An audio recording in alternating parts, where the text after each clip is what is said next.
Between 1847 and 1862, a place called Haven Plantation, tucked away in the swamps just northwest of Charleston, South Carolina, held a terrible secret. It was a shadow on the land, a place that seemed to thrive on a single chilling anomaly. While the Underground Railroad whispered hope across the South, carrying hundreds of souls toward freedom, not a single enslaved woman from Haven was ever recorded as attempting to flee. Not one. It was as if the very idea of escape had been poisoned for them. In that same span, the county files were thick with newspaper notices for a dozen enslaved men from the estate who ran. They fled into the night, desperate for a life beyond the fields. But the women, they stayed. Every single one of them. And the reason why is a horror story that history almost managed to bury. The true scope of Haven's dread only becomes clear when you look at the auction records. Women sold from those cursed fields commanded prices too, sometimes 3 times higher than any other sale in the state. They were described with a chillingly clinical vocabulary: superior breeding stock, proven bloodline, guaranteed fertility. The documents, sealed away in the Charleston Historical Society archives, show meticulous, inhuman notations beside each woman's name. Numbers, dates, endless clinical observations. They were cataloged like cattle, like inventory. For 15 years, this grim pattern held, undisturbed. It was a sickness that ran deep, a secret that several of Charleston's most prominent families paid handsomely to keep buried. The truth was hidden in plain sight, a whisper in the dark that no one dared to acknowledge. Before we descend into the nightmare of Haven, I want to thank you for listening. If you're here from anywhere in the world, drop a comment and tell us where you're from. And if you're drawn to the dark, forgotten corners of history, make sure to hit that subscribe button and ring the notification bell. Because the truth we're about to unearth is something history tried very, very hard to forget. Now let's go back. Let's walk into the fields outside Charleston and uncover what really happened. The truth about Haven didn't come to light from a daring escape or a grand investigation. It was uncovered by something far more mundane. A bitter property dispute over an inheritance. In 1862, Haven sprawled across 800 acres of prime, low-lying land. Its sea island cotton was prized in the markets of Europe, making it a lucrative empire. The estate had been in the Hargrave family since 1791, passed down through 3 generations. By the 1840s, it was under the iron grip of Silas Hargrave III, a man who appeared to be a pillar of the community, quiet, devout, a regular at St. Philip's Church in Charleston. He was known for running what locals called a well-ordered operation. But order is sometimes just another word for control. The plantation held about 60 souls in bondage, a surprisingly small number for such a massive estate. What set Haven apart was its twisted demography. In 1850, the census records show a deeply unsettling ratio: 38 women and girls versus only 22 men and boys. Most plantations kept a rough balance for labor, but Haven had a different purpose.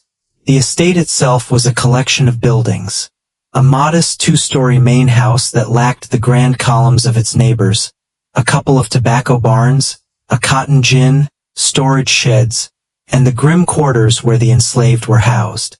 But it was the Eastern Tobacco Barn, built in 1843, that was the epicenter of the horror. It was bizarrely large for a plantation that primarily grew cotton. Neighbors whispered about its size, but Silas Hargrave always had a ready excuse: a diversification plan for the crops. On the surface, life at Haven seemed similar to other plantations. But there were signs, subtle clues for those who looked closely. The women appeared unnaturally healthy. They were often assigned lighter duties, kept closer to the main house instead of the distant fields. And then there was the most haunting detail of all. Fairhaven regularly sold young children at auction, usually between the ages of 2 and 4, yet its population of adult women never seemed to dwindle. Families were separated with a chilling bureaucratic regularity, a practice that suggested a horrifying, calculated plan. One man who couldn't ignore these patterns was Dr. Julian Croft, a physician from New York who had relocated to Charleston in 1858. Croft came from a Quaker background and harbored deep abolitionist sympathies, a secret he guarded carefully. His practice in Charleston catered to the wealthy elite, giving him access to the city's inner circles and allowing him to see the rot at its heart. His first brush with Fairhaven's dark reputation came in late 1859, at an estate sale. A young woman, around 20, was being auctioned off, and the auctioneer's words made Croft's blood run cold. He didn't just use the typical dehumanizing rhetoric. He spoke of 5 successful births, of a superior physical constitution, and of being Fairhaven trained. The bidding was ferocious, hitting $1,400, a staggering sum. A prime field hand was worth perhaps $800. After the sale, Croft discreetly questioned other physicians who frequented these auctions. What he learned was a chilling confirmation of his darkest suspicions. Old Hargrave runs a specialized operation, one whispered to him over brandy. Improves the stock, if you understand my meaning. Keeps detailed records. His women are guaranteed fertile. He's been perfecting it for years. Another physician leaned in, his voice a low murmur. Several prominent families back his operation. They place orders for specific characteristics. He delivers results. Croft knew he had stumbled upon something systematic, something that was being financed and protected by the very pillars of Charleston society. He began a quiet, obsessive investigation. He combed through auction records and found the pattern impossible to ignore. Between 1847 and 1860, Fairhaven had sold 47 children, all between the ages of 2 and 5. They had sold 19 women, all with the same clinical descriptions about fertility and constitution. They commanded prices that were consistently double the market rate. And the plantation almost never bought new people. It was a closed, self-sustaining system of horror. It was a human breeding farm. Croft knew he needed more than just public records. He needed to see the operation with his own eyes. The opportunity came in early 1862, with the Civil War raging. Silas Hargrave had died in October 1861. Leaving the estate to his son, Edward, a Confederate officer fighting at the front. The plantation was being managed by a rough overseer named Morrison, a man who lacked the family's discretion. Morrison was quietly selling off some of Fairhaven's enslaved people to keep the estate afloat. Croft, using the guise of a buyer representing wealthy Mississippi planters, requested a visit. Morrison, hungry for a sale, welcomed him with open arms. On a bleak, overcast day in March 1862, Dr. Julian Croft rode northwest from Charleston along the Ashley River Road, his heart pounding against his ribs. The fields of Fairhaven were quiet, but the air itself felt heavy and malevolent. He was met by Morrison, a brutish man who dispensed with any pretense. "So you're interested in the breeding operation?" Morrison stated flatly. "I can show you the stock, the records, everything." Mr. Hargrave kept meticulous books. "You won't find finer quality anywhere in the South." Croft nodded, playing his role as a cold-blooded buyer. He asked about productivity, about health, about pricing. Morrison was happy to explain. Mr. Hargrave started the program in 47, Morrison said as they walked. He studied cattle breeding, sheep improvement, and realized the same principles could be applied to slaves. He started with 6 prime women, tracked every birth, figured out which combinations produced the best results. Croft listened, his stomach churning, as Morrison spoke as if they were discussing crop rotation. They approached the Eastern Tobacco Barn. Morrison unlocked the main entrance. The interior seemed ordinary, but he led Croft to a hidden door in the back corner, secured by a massive iron lock. "This is where the program operates," Morrison said, unlocking the second door. "Most people never see this section." Behind the door, wooden stairs descended into absolute darkness. Morrison lit a lantern and led the way down. The descent was unnerving, unusual for the Low Country's high water table. At the bottom, another door swung open into a space that explained the horror of Fair Haven. The basement, some 40 feet long and 20 feet wide, was a sunken tomb. It was a dungeon of medical precision, divided into 8 individual cells, each roughly 6 feet square with wooden walls and iron bars. 6 were occupied. Inside each cell sat a woman. Some lay on thin mattresses on simple wooden frames. The air was thick and suffocating with the stench of damp earth, stale bodies, and the despair of long confinement. The only ventilation came from small pipes that snaked up through the barn floor. But what struck Croft most was the clinical organization. Against one wall was a table stacked with leather-bound ledgers, above which hung a chart listing each woman's name, age, and a series of dehumanizing codes. On the shelf beside it gleamed medical instruments, examination tools, scales, measuring devices. Morrison gestured to the cells. "These are the current rotation."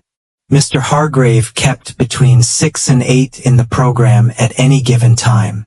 They're brought down when confirmed pregnant and kept here until birth. Protects them from fieldwork, keeps them healthy. Croft forced himself to maintain his composure. "How long do they stay here?" "It depends on the births. 7 to 9 months apart with recovery."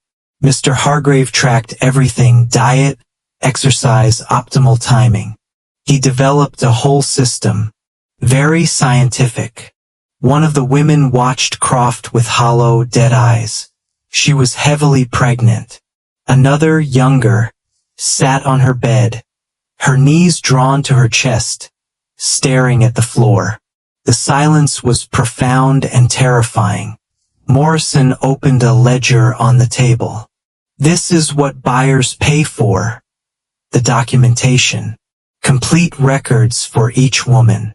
Name, age, measurements, birth dates of children, fathers, health issues. Everything. Croft forced himself to look. The page showed a woman named Martha, aged 26.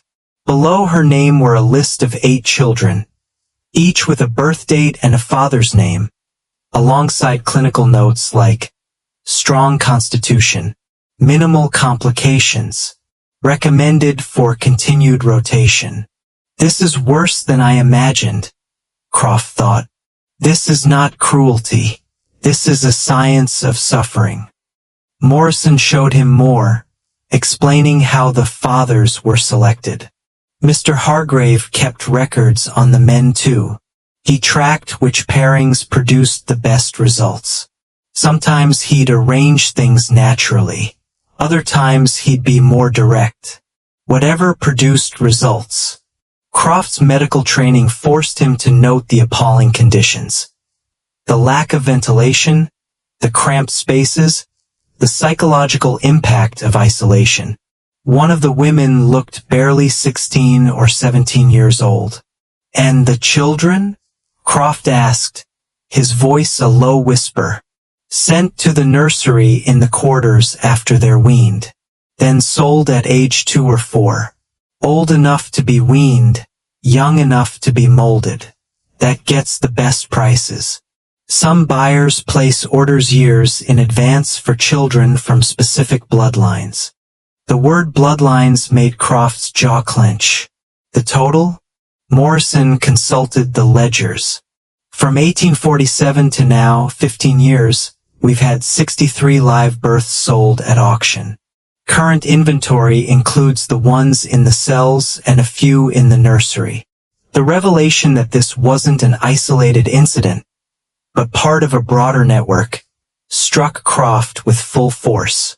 Morrison mentioned at least 3 other estates in South Carolina and more in Georgia running similar programs. It's a whole network of buyers, Morrison said. Croft knew he had to get a private moment with one of the women.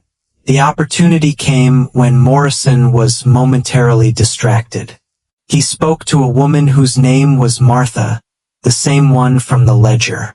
She was 31, a slave to the system for 15 years. "Why don't you run?" Croft whispered, the question that had haunted him from the beginning. "The men try to escape. Why don't the women?" She looked at him, her eyes a void of exhaustion. "Where would we go?"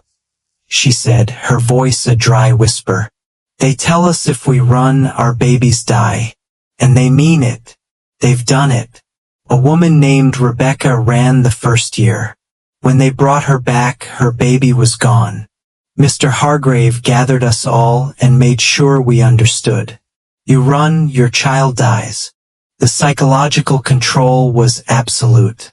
The physical cells were a prison, but the real chains were the invisible threads of terror tied to their children. They stayed not out of acceptance, but to protect the lives they had brought into a world that saw them as a commodity. When Morrison returned, the moment was broken. But the words stayed with Croft. We stay, we survive, we hope. Croft spent the summer of 1862 amassing evidence. He documented everything in a secret report, detailing the schematics of the underground cell, the names from the ledgers, and the identities of the investors. A shipping magnate named Pemberton, a banker named Milford, a rice planter named Barlow. These were the men who financed the horror, the ghosts who haunt Charleston's history. On his final visit to Fair Haven in August, he managed to slip a piece of paper to Martha with an address in New York. "If you survive this," he whispered, "find this address. They will help you." When Union forces occupied Charleston in 1865, Croft immediately returned with Captain Joseph Fuller, a Union officer, to confront the site of the nightmare. But the plantation was in ruins. Morrison, now a broken man, told them that as soon as word of freedom came, the enslaved people had simply walked away. The women, the ones who had been imprisoned in that cell, had torn.